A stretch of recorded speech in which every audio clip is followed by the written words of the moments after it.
So when I was a kid, it seemed like my father had really good words. Like he could say "I love you" really easily. But the older we got, the more vulnerable that became for him. And as that caused him to be more vulnerable, he just couldn't say it anymore. And when you're growing up, you really want your dad's affirmation. You want to hear him say those words, but he just couldn't say them anymore. But instead, he'd do things to show his love for us because it was the best way he knew how. And I remember, I'll never forget when I was like 7, he said, "I love you" in the best way that he could. I think he took me to McDonald's.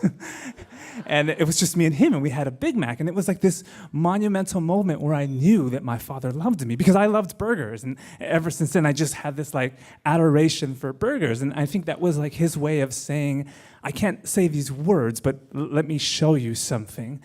And then as he got older and I got older, I longed more and more for him to speak these words, but he just couldn't. And then in high school, he bought me a car, and it was kind of like he used to call it like a joint car, but I really think it was his car that he just let me borrow on the weekends, because what happened was he would use it like all week, and then sometimes he would use it on Saturday. And so I'd get it maybe like a Saturday night or maybe a Sunday, and then I'd even have to pay for the gas and all this. So I'm really sure that it was his car that I just got to borrow. But because I didn't get to use it during the week, I had to take public transportation to high school.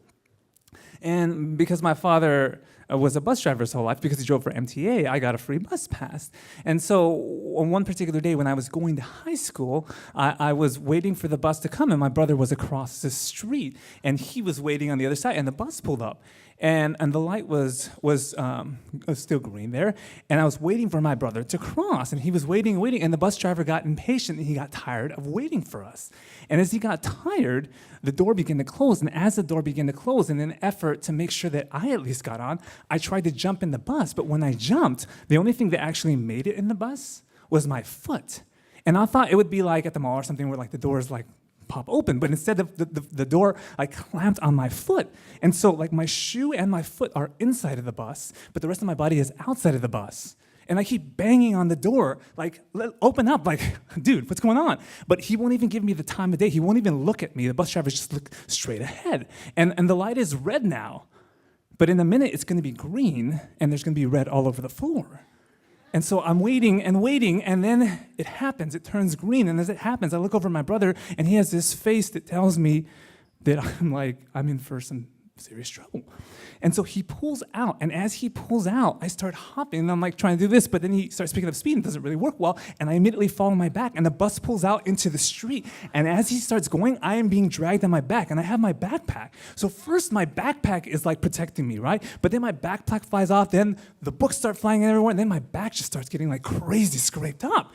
And so I'm thinking like, oh, I've got to like protect myself, and like when you're that low to the ground and that close to the bus, as it's like going like 30 miles an hour, like it's like a really powerful machine. And so I position my side to the self, I position my side, and I push myself on the side of the bus. I figure like at least I'll scrape up my side and then my back. But then my back and my side starts getting all scraped up. And this is going and going, and we're going for like a block or two. And all of a sudden he like slams on his brakes. And when he slams on his brakes, I'll never forget this, I'm looking straight up in the air, and the door opens, and my foot kind of like falls out, and I'm just like in shock. And I get up, and there's blood everywhere, and there's holes in my clothes, and I'm looking around, and I don't even know what to think. And so I walk, and my brother comes up to me, and his eyes are glaring. And he goes, "Are you all right?" And I go, "I think." And so the bus driver comes out, and when he comes out, he says, "Hey, man, are you all right?" And I say, "Yeah."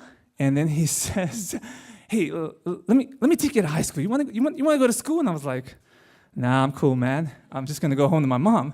And he goes, Are you sure, man? You know what? You can come on for free. And I was like, I can come on for free any day. I got a bus pass. He's like, all right, you're cool. And so he gets like right back on the bus. And when he gets on the bus, this Mexican dude comes out of nowhere in his pickup truck, and he parks right in front of the bus. And he gets out of the bus, and he grabs the bus driver, and he pins him to the wall. And he says, "How dare you? You almost killed this kid. You're not going to leave. That's a hit and run. You have to stay here till the police come." And as this Mexican dude is scolding this older white guy, he pulls away. He says, "It's all right. The kid said he was cool. Plus, his dad works for the company, so it's okay." Which I'm not sure how that makes it okay, but okay. So he gets back in the bus, and he takes off, and it becomes a hit and run. And so I'm all flustered and I'm bleeding and I'm just walking and I'm about to walk home and the guy says, you can't. You have to wait for the ambulance to come. They got to take you to the hospital. And I said, that's okay. And he goes, no, it's not okay. So he picks up the public phone and he calls 911 and they come and the ambulance comes and picks me up. And it's an interesting thing when you're inside of an ambulance because it's not actually as loud as it is when you're on the outside. It's kind of this surreal thing.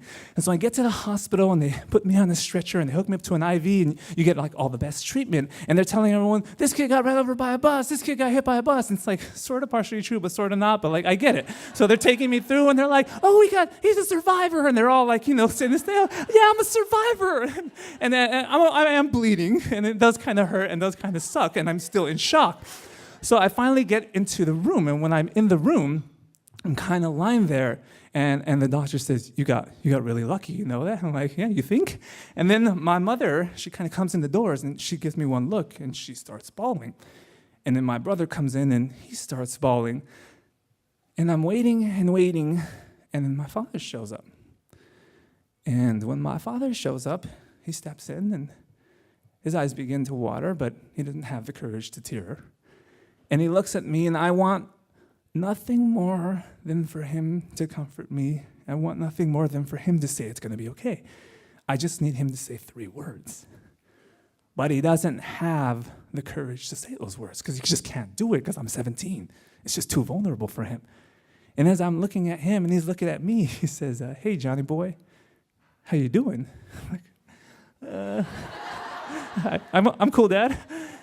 And he looks down, and I'm thinking, come on, you can say that, you can say it. And then he looks at me, and then he says, when you get out of here, you want to go get a burger? And when he says that, I'm 7 again, everything's good. Thank you.